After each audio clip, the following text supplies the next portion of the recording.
He's all alone in a crowded place. He's lost in his thoughts, you can see the pain on his face. He bears the scars of the world and its rejection. Thinks of suicide, but he wants to see perfection. He knows he and Christ ain't on good ground, so he's afraid to die, but to escape earth is profound. To leave the tears and the cruelty of his fellow man, to leave those who've hurt him and all those who don't understand. He sips his Guinness, it's 11:45, just another drunk night, but to him this is pure hell. He knows the way out, but it seems so far away. He's been to church, heard what the preacher had to say.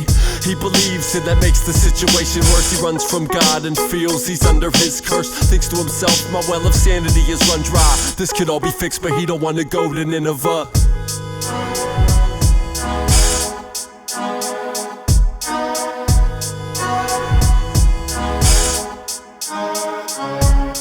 His thoughts are interrupted by an all too familiar voice. Your beer's gone, what'll be your next drink of choice? He looks the bartender right in the eye, opens his mouth, but no words come to mind. Bartender says, I think you've had enough for one night. The girl next to him spills her vodka and orange slice. He grabs his jacket that he just bought yesterday, a fresh camo LRG. Now he's on his way down the block. The street lamps light his path, stumbling along. Finally he's home at last. Opens the door of his apartment and it's black dark, a reflection of the condition of his own heart.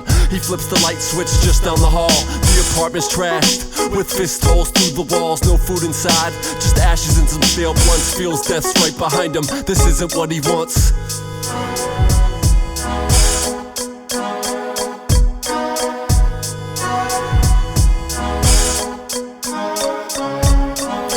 Familiar with the letters written by Screw Tape, aware of the spiritual world. He swears he's seen the face, he feels them taunting. Mentally he's perplexed, but physically invisible all the effects. Only the trouble he inflicts on himself, and that's the problem.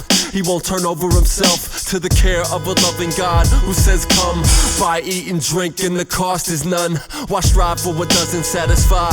The world made promises, evidently she lied. Why live the counterfeit life of satisfaction when Christ offers peace that's everlasting? He finds the Bible in the drawer. This is on time, flips it open to Isaiah chapter 55. Read, seek the Lord while he may be found. Here's the Lord calling him without making a sound.